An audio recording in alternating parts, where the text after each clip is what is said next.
Hello friends, నేను శరణ్యాని. ఇవాళ మూగ మనసులు 38వ భాగం చదువుకుందాము. రాసిన వారు మీనా ముక్తేశ్వర్ గారు. శ్రీనాథ్ వర్మ ముందే చెప్పాడు, ఆ రోజు సాయంత్రం డిన్నర్ అని, పార్టీ అని. నీ చెల్లిని అడగాలి, లేకుంటే నా పని అంతే సంగతులు అంటూ నవ్వేశాడు గౌతమ్ నంద మాన్విత వైపు చూస్తూ. అసలు ఏమీ ఎరగరు పాపం అంటూ నవ్వింది మాన్వి.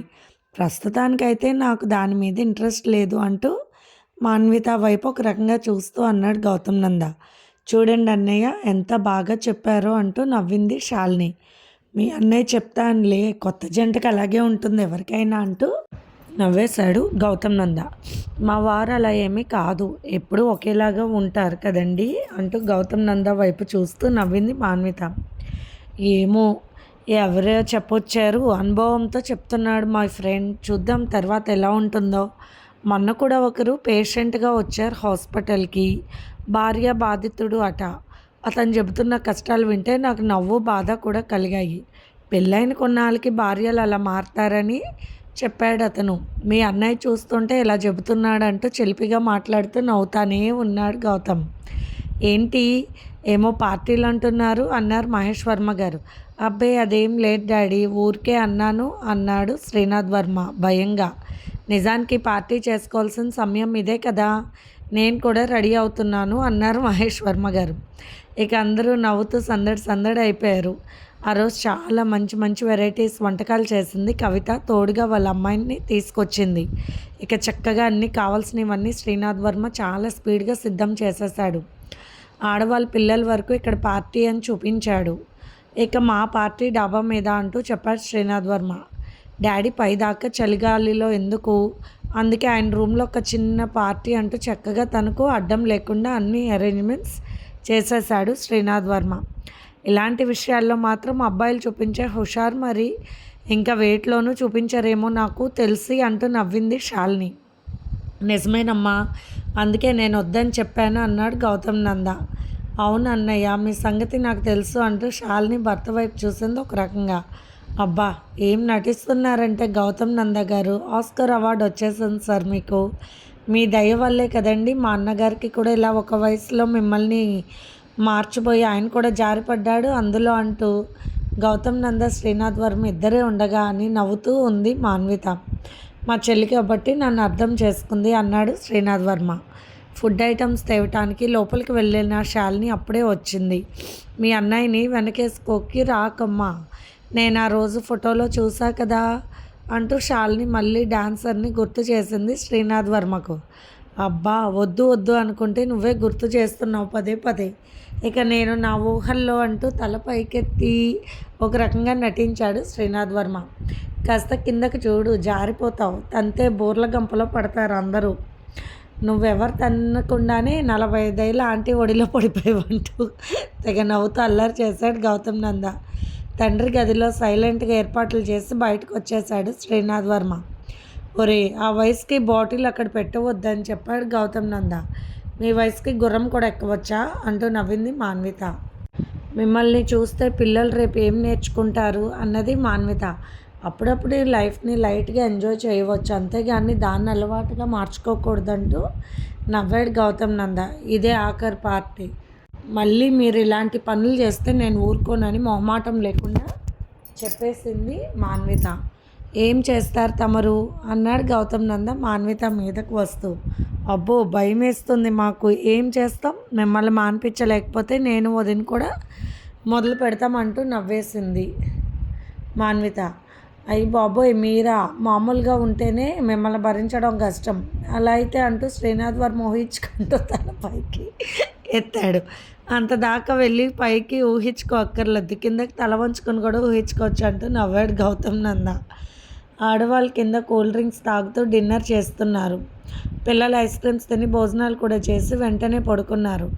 డాబా మీద పార్టీ మూడ్లో మాట్లాడుకుంటూ నవ్వుకుంటూ ఉన్నారు శ్రీనాథ్ వర్మ గౌతమ్ నంద. చక్కగా ఎంజాయ్ చేస్తూ మాట్లాడుకుంటూ లిమిట్ ప్రకారమే తీసుకున్నారు. గౌతమ్ నంద చెప్పాడు, ఇకపై మనం ఇలాంటి అలవాట్లు వదిలేద్దాం, ఆడవాళ్ళకి ఇష్టం లేని పనులు మనం చేయవద్దు. ఇన్నాళ్ళు నేను కూడా మానసికంగా ఏదో మైండ్ డిస్టర్బ్లో ఉండి డ్రింక్ చేసిన మాట నిజమే, కనుక నాకు ఈ అలవాటుతో పని లేదు. మనసు ప్రశాంతంగా ఆనందంగా ఉంది. ఆడవాళ్ళను సంతోషపెడుతూ మనం కూడా సంతోషపడుతూ ఇలాంటి వాటికి దూరంగా హాయిగా ఉండవచ్చు. ఇక మనం ఎప్పుడన్నా సంవత్సరానికి ఒకసారి అది లైట్గా అంతే అంటూ గౌతమ్ నంద శ్రీనాథ్కు చెప్పాడు. ఏంట్రా ఒక్కసారి ఎంత బాంబు వేశావు అన్నాడు శ్రీనాథ్ వర్మ. లేదు, మనతో ఆనందంగా జీవితాన్ని పంచుకునే భార్యలకు మనం ఇచ్చే కానుక ఇదే. వారికి ఇష్టం లేని పనులు ఏమీ మనం చేయవద్దు అంటూ ఖచ్చితంగా చెప్పేశాడు గౌతమ్. అంతేనా అన్నాడు శ్రీనాథ్ వర్మ. అంతే అన్నాడు గౌతమ్ నవ్వుతూ. గౌతమ్ నంద మాటకి ఎప్పుడు ఎదురు చెప్పడు శ్రీనాథ్. అయితే ఈరోజు ఇంకొక పెగ్ తీసుకోనా అన్నాడు శ్రీనాథ్ వర్మ. ఆ పప్పులు ఏమి ఉడకవు, ఏదైనా లిమిట్ అంటే లిమిటే అంటూ నవ్వుతూ గౌతమ్ నంద శ్రీనాథ్ వర్మ చేపట్టుకుని పైకి లేపాడు. ఇక ఇద్దరు మ్యూజిక్ పెట్టుకుని ఆనందంగా డాన్స్ చేశారు కాసేపు. ఇంతలో ఏం చేస్తున్నారో చూద్దామని వచ్చిన శాలిని మాన్విత ఇద్దరు పిల్లల్ని కవితను చూడమని పైకి వచ్చారు. ఎవరి భార్య చేతిని వారు పట్టుకుని అందంగా డాన్స్ చేస్తూ ఉన్నారు. అబ్బా నాకు రాదండి డాన్స్ అంటుంది శాలిని. రానిది ఏమీ ఉండదు వదిన, వారు ఆనందంగా ఒకవైపు లాగితే మనం ఆనందంగా ఇంకోవైపు లాగడమే అంటూ నవ్వేసింది మాన్విత. నీ నోటికి తాళం వెయ్యాలి అన్నాడు గౌతమ్. ఎందుకు అంటూ నవ్వింది మాన్విత. నా పెదాలతో అన్నాడు మాన్విత చెవిలో గౌతమ్ నంద. ఈ రోజుకి ఆ పప్పులు ఉడకవంటూ నవ్వేసింది మాన్విత. ఇక సంతోషంగా శ్రీనాథ్ వేస్తున్న డ్యాన్సుల స్టెప్పులు చూసి హుషార్కి జోహార్లు రా బాబు, నాకు మీ చెల్లెలు పెద్ద ఫిట్టింగ్ పెట్టిందిరా అంటూ గౌతమ్ తెగ నవ్వుతూ ఉన్నాడు. మీరు కూడా ఎందులోనూ తక్కువ కాదు, మాకు తెలుసు అన్నది మాన్విత నవ్వుతూ.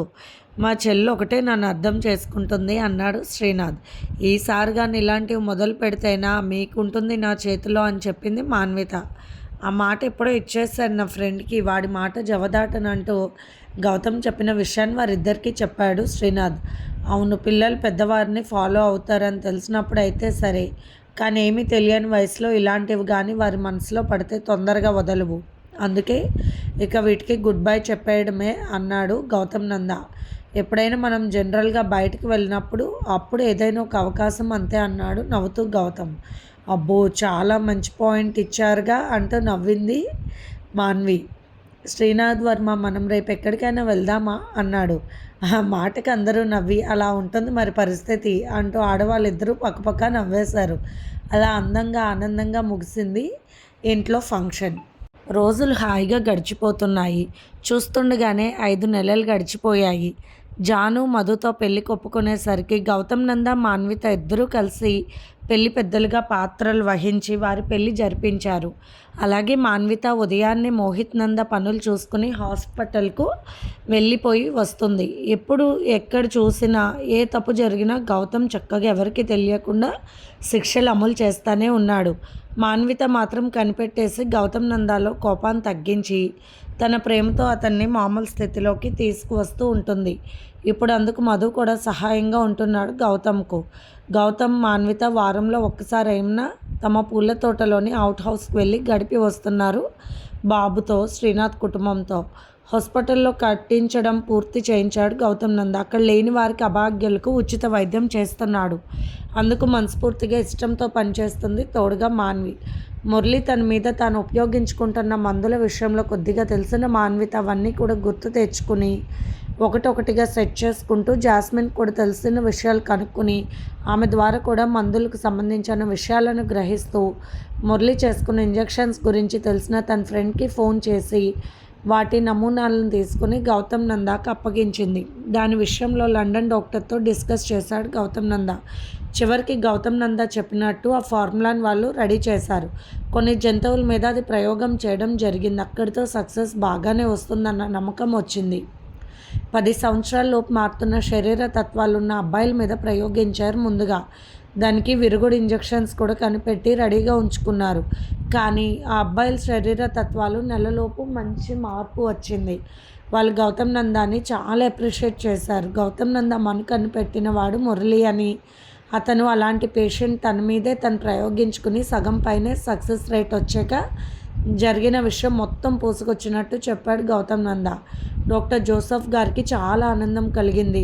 త్వరలో ఆ మందుని ఇంకాస్త మెరుగుపరిచి జనాల్లోకి వదలొచ్చన్న విషయం చెప్పారు. ఆ విషయం చాలా సంతోషం కలిగింది గౌతమ్కు. వార్తల్లో చెబుతున్నారు ఆ విషయాలు. గౌతమ్ నంద దినేష్ భూపతి దగ్గరున్న సిస్టర్లకి ఫోన్ చేసి ఆ ఛానల్ పెట్టమని చెప్పారు. ఒక రకమైన సైలెంట్ పరిస్థితిలోకి వెళ్ళిపోయిన దినేష్ భూపతి తన కొడుకు కనిపెట్టిన మందుగా వారు చెబుతుండడంతో పదే పదే ఆయన మనసులో ఒక రకమైన మార్పు కలిగింది. దానికి తగ్గట్టుగా మెడిసిన్ వాడమని గౌతమ్ నంద పంపించాడు మెడిసిన్స్. మాన్విత జాస్మిన్తో మాట్లాడి బయట వాళ్ళని సైతం మూర్ఖులను మంచి వాళ్ళుగా చేసుకోవాలి, మనం కూడా మొండిగా ఉండడం వల్ల ఉపయోగాలు లేవు. ఇప్పుడు చాలా వరకు మీ డాడీలో మార్పులు వస్తున్నాయని తెలుస్తుంది నాకు. మురళి చేసిన మందుల గురించి, లండన్లో పరిశోధనల గురించి కూడా చెప్పింది మాన్విత. మీరు తప్పకుండా మీ డాడీని కలవండి అని చెప్పింది. మీ విషయంలో అంత ద్రోహం చేసిన వారి పట్ల అంత దయ ఎలా చూపించగలుగుతున్నావు మాన్వి అంటూ ఆశ్చర్యంగా అడిగింది జాస్మిన్. అందువల్ల ఎక్కువగా నష్టపోయింది దినేష్ భూపతి గారు అన్నది నవ్వుతూ మాన్విత. ఎలా అయినా మీకు రక్తం పంచిన తండ్రి అని మంచి మాటలు చెప్పి కూతుర్లిద్దరు తండ్రి దగ్గరికి వెళ్ళేలా చేసింది మాన్విత. కూతుర్లిద్దరూ తన దగ్గరికి వచ్చి పలకరించేసరికి ఎక్కడ లేని ప్రేమ కట్టలు తెంచుకొచ్చింది దినేష్ భూపతిలో. దీని అంతటికీ కారణం మాన్విత, గౌతమ్ నంద అని చెప్పారు కూతుర్లు. వారి వివేకానికి చిన్నవారైనా జోహార్లు చేస్తున్నానన్నారు దినేష్ భూపతి. ఒంటరితనంతో అల్లాడిపోయిన అతని మనసు తన పట్ల అందరికీ ఉన్న నిర్లక్ష్య ధోరణి పట్టినట్టు ఉన్న ధోరణాలను అర్థం చేసుకుంటూ పేషెంట్గా ఉన్న సమయంలో అక్కడితో తన కూతుర్లు వచ్చేసరికి ఆయనకి ప్రాణం లేచి వచ్చింది. మాన్వితకు ఒక దేవతలా భావించుకున్నాడు మనసులో. గౌతమ్ నంద చెప్పిన మెడిసిన్స్ వాడుతుంటే ఆయన ఆరోగ్యం కుదుట పడుతుంది.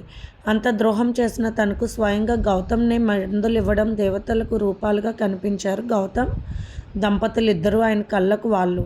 తన కొడుకు కనిపెట్టిన మందు లండన్ బ్రాంచ్ వారు అడ్వర్టైజ్మెంట్ ఇస్తున్నారని గర్వంగా పొంగిపోయారు. కానీ ఆ ఇంజెక్షన్ పూర్తిగా సమకూరేసరికి 3 ఏళ్ళు టైం పడుతుందని చెప్పారని కూతుర్లు తండ్రికి చెప్పారు. అలా కాలం జరుగుతూ 3 ఏళ్ళు దాటిపోయింది. మోహిత్ నందాన్ని స్కూల్లో కూడా వేశారు. ప్రస్తుతానికి మాన్విత 9 నెలల గర్భిణీతో ఉంది. గౌతమ్ నంద ప్రేమకు ఎంతో పొంగిపోతూ సాధ్యమైనంత వరకు చాలామందికి మంచి చేస్తూ ఉంది మాన్విత. జాస్మిన్కి తనతో పనిచేసే అతనితో మ్యారేజ్ అయిపోయింది. శైలుకి ఇష్టమైన వారితో పెళ్లి జరిపించారు దినేష్ భూపతి. ఇప్పుడు దినేష్ భూపతికి గౌతమ్ నంద అన్న మాన్విత అన్న ప్రాణాలు అయిపోయింది. ఎందుకంటే తనకు మెడిసిన్స్ ఇచ్చి రికవరీ చేశారు గౌతమ్ నంద. మాన్విత తన కొడుకు సామర్థ్యాన్ని బట్టి అది లండన్ దాకా తీసుకువెళ్ళి రేపో మాపో ఇంజెక్షన్స్ తమ ద్వారా ఇండియాలోకి విడుదల చేయాలన్న విషయం తెలిసింది. తను ఎంత ద్రోహం చేసిన వారు తనకు మంచి చేశారు. మహేష్ వర్మ గారు లాంటి మనిషికి బిడ్డలు కానీ వారి పరివారం కానీ అందరూ మంచి వ్యక్తిత్వంలో ఉన్నారు అని తనే చెబుతున్నాడు గొప్పగా దినేష్ భూపతి. మాన్వితకి డెలివరీ అయి చక్కగా ఆడపిల్ల పుట్టింది. అచ్చం గౌతమ్ పోలికలే అన్నది తెగ మురిసిపోయారు. ఇదేం కుదరదు, నీ పోలికలు ఉన్న వాళ్ళు పుట్టేదాకా నువ్వు కనాల్సిందే అని నవ్వాడు గౌతమ్. ఇదెక్కడ న్యాయం అంటూ నవ్వింది మాన్విత. పాప బారసాలు చక్కగా జరగడం, పాప ఎంతో ముచ్చటగా అందంగా ఆరోగ్యంగా శ్రీనంద అచ్చం మోహిత్ నంద నోట్లో ఊడిపడ్డట్టుగా ఉంది. వచ్చిన ప్రతి ఒక్కరూ అదే మాట మాట్లాడుతున్నారు. చూస్తుండగానే 3 నెలలు ఆనందంగా గడిచిపోయాయి. ఆ రోజు ఢిల్లీలో లండన్ వాళ్ళు మురళి చేసిన మెడిసిన్ను అన్ని ప్రయోగాలు జరిపించి జనాలకు ఉపయోగకరంగా లాంచ్ చేయడానికి వచ్చారు. ఆ ఫంక్షన్కి మహేష్ వర్మ గారి కుటుంబం మొత్తం కదిలింది. మురళి లేరు కాబట్టి ఆయన తండ్రి గారి మెడిసిన్ని లాంచ్ చేయాలని అనౌన్స్ చేశారు. దినేష్ భూపతి స్టేజ్ మీదకు వెళ్ళి ఈ మందు లాంచ్ చేయాల్సింది నా కొడుకు అని నేను కానే కాదు, ఈ ప్రతిభ అంతా గౌతమ్ దంపతులది. వారి చేతుల మీదుగానే ఈ మెడిసిన్ లాంచ్ చేస్తారని చెప్పారు సంతోషంగా సగర్వంగా. దినేష్ భూపతిలో వచ్చిన మార్పు చూసి అందరూ ఆశ్చర్యపోయారు. ఆయన కూతుర్లు అల్లళ్ళు చప్పట్లు కొట్టారు. గౌతమ్ నంద తన భార్యతో అందంగా స్టేజ్ మీదకు వచ్చి ఆ మెడిసిన్ని ఓపెన్ చేశారు. గౌతమ్ నంద తనే 2-3 పిల్లలకు ఇంజెక్ట్ చేశాడు. మొదటిసారిగా ఆడిటోరియం మొత్తం చప్పట్లతో మారుమోగిపోయింది. మహేష్ వర్మ గారిని సన్మానించారు. ఉత్తమ డాక్టరే కాదు, ఉత్తమ వ్యక్తిత్వం ఉన్న ఒక మహానుభావుళ్ళ కొడుకు, కోడలు, కూతురు, అల్లుడు, మనవళ్ళు, మనవరాలు మొత్తం కలిసి స్టేజ్ మీదే ఉన్నారు. వారి కుటుంబాన్ని ఎంతో ప్రేమతో, ఎంతో ఆనందంతో ఎంతోమంది చూస్తున్నారు. మహేష్ వర్మ గారి కుటుంబం ద్వారా లాభపడ్డ వాళ్ళందరూ ఎంతో మురిసిపోయారు. వారి గురించి తెలుసుకుని ఆశ్చర్యపడుతూ ఆనందపడే వాళ్ళు ఎందరో ఉన్నారు. కష్టంగా అనిపించినా మంచి చేసినది ఎప్పటికీ పోదు. చెడు చేసిన వాళ్ళ తప్పు కూడా కేవలం మంచితనంతోనే పోతుంది. మంచికున్న విలువ అంత గొప్పది. ఒకప్పుడు మూగ మనసులుగా అందరూ ఎవరి మనసుల్లో వారు పెట్టుకొని జీవితాన్ని గడిపిన వారు ఈరోజు ప్రశాంతమైన మనసుతో ఆనందంగా నవ్వుతూ ఉన్నారు. కొడుకు కూతుర్లతో గౌతమ్ నంద మాన్వితాలను ఫోటోలు తీసుకుంటున్నారు అందరూ. మహేష్ వర్మ గారితో ఆయన కుటుంబం మొత్తాన్ని ఫోటోలు వీడియోస్ తీసుకుంటున్నారు. సుఖపడుతూ ఎదుటి వారి కష్టాన్ని అస్సలు గ్రహించకుండా తమ సుఖం కోసం ఏదైనా చేయగల ప్రబుద్ధులున్న ఈ కాలంలో మహేష్ వర్మ గారు ఆయన కుటుంబ సభ్యులను చూసి చాలామంది చాలా నేర్చుకోవాలని పొగుడుతున్నారు పెద్ద పెద్ద డాక్టర్లు. వైద్య వృత్తిలో వాళ్ళు చేస్తున్న సేవలు తెలుసు వారికి. ఆయన కూతురు అల్లుడు అందరూ కూడా సమాజానికి చేస్తున్న మంచి గురించి పొగిడారు అంతా కలిసి. అంతేకాదు వ్యాపార రంగంలో అడుగుపెట్టిన శ్రీనాథ్ వర్మ అంచెలంచెలుగా ఎదిగి ఎందరో కార్మికులకు అంత అన్నం పెడుతున్నారు. వారికి బోనస్లు ఇస్తూ ఆయన గొప్పతనాన్ని చాటుకుంటున్నారు. ఒక మహనీయుడు కొడుకున పుట్టిన బిడ్డలు వారి కుటుంబం మొత్తం కూడా సమాజానికి ఎంతో ఉపయోగకరమైనది అంటూ అందరూ తలా ఒక రకంగా పొగుడుతూ దండలు వేస్తూ హంగామా చేసేశారు. చిన్నపిల్లలతో ఇంకా ఎక్కువసేపు అక్కడ ఉండడం మంచిది కాదని గౌతమ్ నందన్ నిర్ణయించుకున్నాడు. దినేష్ భూపతి వచ్చి సభాముఖంగా మహేష్ వర్మ గారిని క్షమాపణలు అడిగాడు. వారి పట్ల తాను తప్పు చేసినా కూడా, వారికి అవకాశం ఉన్నా కూడా తనని ఏమీ చేయక బాగు చేశారని గొప్పగా చెప్పుకున్నాడు. ఎప్పటికైనా మహేష్ వర్మ గారే నెంబర్ 1 డాక్టర్ అని, మానవతా విలువలు తెలిసిన మహనీయుడని పొగిడాడు దినేష్ భూపతి. దినేష్ భూపతి కుటుంబం, మహేష్ వర్మ గారి కుటుంబం ఫోటోలు దిగారు. ఇక మన ఫ్యామిలీ ఫ్రెండ్స్లా ఉందామని నిర్ణయించుకున్నారు. మధు జాను దంపతులు కూడా చాలా ఆనందపడ్డారు. తెల్లారి సరికల్లా తమ ఇంటికి చేరుకున్నారు అందరూ ఒకే ఇంట్లో ఉంటూ సెలవులు వచ్చినప్పుడు తోటలోని ఇంటికి వెళ్తూ ఆనందంగా అప్పుడప్పుడు పిక్నిక్స్కి వెళ్తూ పిల్లల ఆనందాలను కల్లారా చూసుకుంటూ ఆనందంగా రోజులు వెళ్ళబుచ్చుతున్నారు. మాన్వితపై జరిగిన డ్రగ్ దాడికి ఆమెను మామూలు మనిషిని చేసిన వీడియోస్ మొత్తం కూడా లండన్ వారికి షేర్ చేశాడు గౌతమ్ నంద. మాకు ఎప్పటికప్పుడు ఏదో ఒక కొత్త పరిశోధన చెబుతున్నారుగా, తద్వారా బాగా ఉపయోగపడుతున్నారు, సమాజానికి ఇండియా గౌరవాన్ని నిలబడుతున్నారంటూ డాక్టర్ జోసెఫ్ గారు సంతోషపడ్డారు గౌతమ్తో. గౌతమ్ నంద వైద్యంలో మహోన్నతమైన డాక్టర్గా సమాజంలో జరిగే అరాచకాల పట్ల మానవత్వం ఉన్న గౌతమ్ నందలా ఇంట్లో భార్య బిడ్డలను ప్రేమతో చూసుకునేవారు. ఒక ప్రేమికుడిలా బంధుజనాలతో ప్రేమగా, బాధ్యతగా, సంతోషంగా ఒక మంచి మహోన్నతమైన వ్యక్తికి ఉండాల్సిన అన్ని లక్షణాలు పుణికి పుచ్చుకున్న ఒక మహాశక్తిలా వెలుగుతాడు మిస్టర్ గౌతమ్ నంద అని మహేష్ వర్మ గారు ఆశించారు. శ్రీనాథ్ వర్మ స్నేహితుడిని కౌగిలించుకుని గర్వపడిపోయాడు. మగవాడంటే మానవత్వంతో ఒక గొప్ప తండ్రిలా, ఒక గొప్ప భర్తలా, ఒక గొప్ప స్నేహితుడిలా, ఒక మంచి సమాజవాదిలా అన్ని బాధ్యతలు సక్రమంగా నిర్వర్తించే వ్యక్తిలా ఉండాలన్నది గౌతమ్ నంద లాంటి వాళ్ళని చూసి నేర్చుకోవాలి. ఇది ఇవాళ మూగ మనసులు చివరి భాగం. ఈ స్టోరీ మొత్తం గురించి మీకు ఏమనిపించిందో సమీక్షలుగా పెట్టండి. ఉంటాను. అలాగే మన ఛానల్లో ప్రసారం అవుతున్న positive thoughts written by Shri Komunapalli Ganapathirao గారు కూడా చదివి మీ అమూల్యమైన సమీక్షలు తెలియచేయండి. అలాగే మీకు కనుక ఈ స్టోరీ నచ్చితే కనుక లైక్ చేసి, షేర్ చేసి, సబ్స్క్రైబ్ చేసుకోండి. ఉంటాను.